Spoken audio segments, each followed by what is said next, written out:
Hello बच्चों, कैसे हैं आप सब। आई होप कि आप सब बहुत अच्छे होंगे और अपनी स्टडी अच्छे से कर रहे होंगे।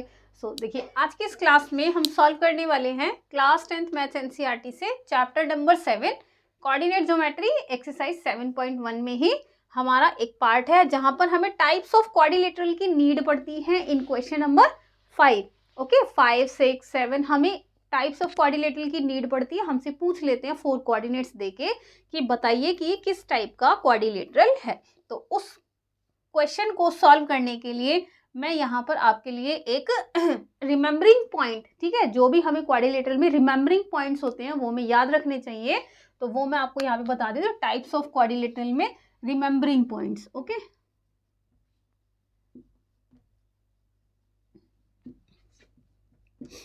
सो क्वाड्रिलेटरल में क्या होता है हमारे पास। देखिए, क्वाड्रिलेटरल क्या होता है हमारे पास।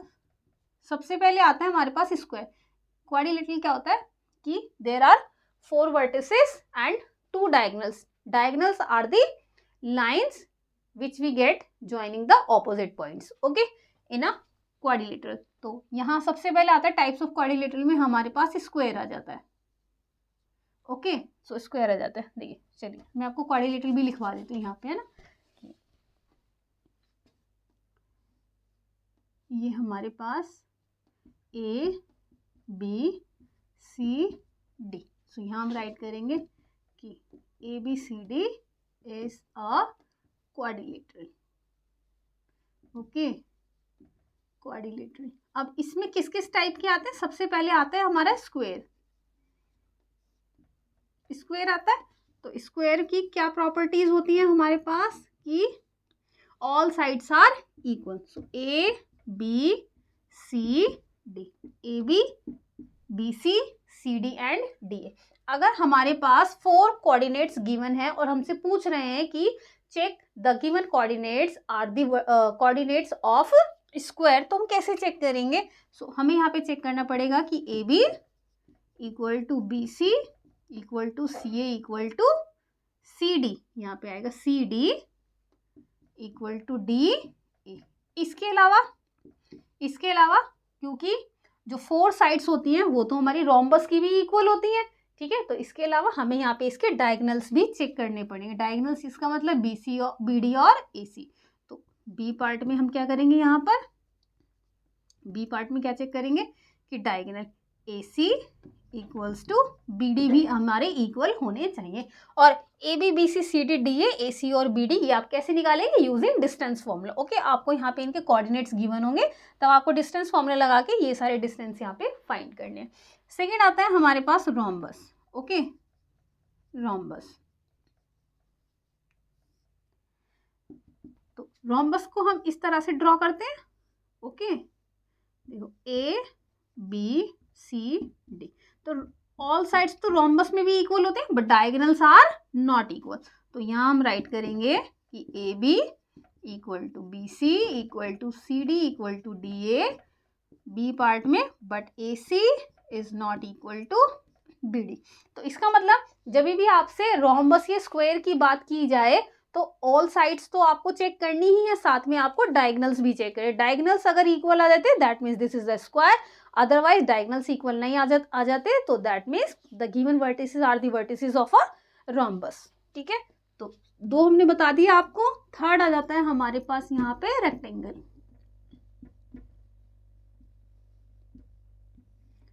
थर्ड आता है हमारे पास यहाँ पे रेक्टेंगल। देखिए, तो रेक्टेंगल में क्या होता है कि ऑपोजिट साइड्स हमारी इक्वल होती हैं। ABCD ये इसके इक्वल और ये इसके इक्वल। तो यहाँ पे हमें 3 चीजें चेक करनी पड़ती है, जैसे AB इक्वल टू CD, ये वाली साइड फाइंड करेंगे डिस्टेंस फॉर्मूले से, फिर ये वाली साइड फाइंड करेंगे डिस्टेंस फॉर्मूले, दोनों इक्वल आ जाएंगे। उसके बाद फिर हम क्या करेंगे, BC फाइंड करेंगे डिस्टेंस फॉर्मूले से, फिर AD, दोनों इक्वल आ जाएंगे। उसके बाद अब हम इनके डायगोनल भी तो चेक करेंगे, AC और BD, है ना, AC और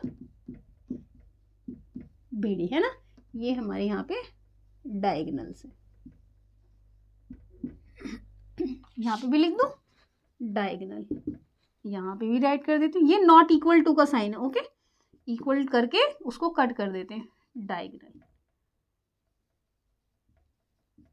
ठीक है, क्योंकि अगर हमारी साइड्स इक्वल आ गई इस तरह से, दो ऑपोजिट साइड इक्वल इधर की आ गई, दो ऑपोजिट साइड्स यहाँ से इक्वल आ गई, तो हम नहीं कह सकते कि रेक्टेंगल है, क्योंकि ऑपोजिट साइड्स जो इक्वल होती हैं हमारी, वो हमारी पैरेललोग्राम में भी इक्वल होती हैं, but the diagonals are not equal in a parallelogram. तो यहाँ हम फोर्थ पार्ट में चेक करेंगे parallelogram.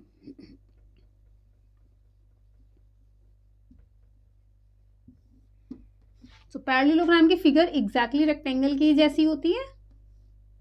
So A B C D exactly rectangle के जैसी होती है? नहीं, मैंने गलत बोला, क्यों, है ना, रेक्टेंगल में क्या होता है, ईच एंगल 90 का होता है, और यहाँ पर ईच एंगल 90 का नहीं होता, तो दोनों फिगर अलग होती हैं। थोड़ा सा ना मैं और इनको डिफ्रेंशिएट कर देती हूँ।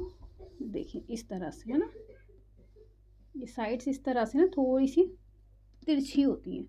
सो A B C D, but opposite sides equal होती हैं और पैरेलल होती है। सो यहाँ लिखेंगे A B equals to C D, और बी इक्वल्स टू कितना, A D equals to B C, ठीक है। और सी पार्ट में आप चाहें तो चेक कर ले, ए सी देखिए इज नॉट इक्वल टू का साइन लगा के काट दिया, और B D, these are the diagonals, ठीक है। तो इसका मतलब कि अगर हमारी ऑपोजिट साइड्स इक्वल आती हैं तो हमें डायगोनल चेक करने की जरूरत है। हो सकता है वो रेक्टेंगल हो या फिर हो सकता है वो पैरेललोग्राम हो, ओके। और अगर ऑल साइड्स इक्वल आते हैं तभी भी आपको डायगोनल चेक करने की नीड है, क्योंकि अगर डायगोनल इक्वल्स आ गए so it could be square, और अगर नहीं आए so it will be a rhombus, ठीक है। सो ये थे हमारे टाइप्स ऑफ क्वाड्रिलेटरल के रिमेंबरिंग पॉइंट्स, जो कि आपको पता होने चाहिए, क्योंकि ये हम क्वेश्चन में यूज करेंगे क्वेश्चंस को सॉल्व करते टाइम। सो आई होप कि ये पॉइंट्स आपको समझ में आए होंगे। सो अगर इसमें कोई डाउट है तो प्लीज़ मुझे कमेंट बॉक्स में कमेंट करके बताएं, और अगर अच्छे से समझ में आ गए तो मेरी वीडियो को लाइक करें, शेयर करें, चैनल को सब्सक्राइब करें, ठीक है। सो बढ़ते हैं अगले क्वेश्चन की तरफ, दैट इज क्वेश्चन नंबर 5। तब तक के लिए बाय बाय।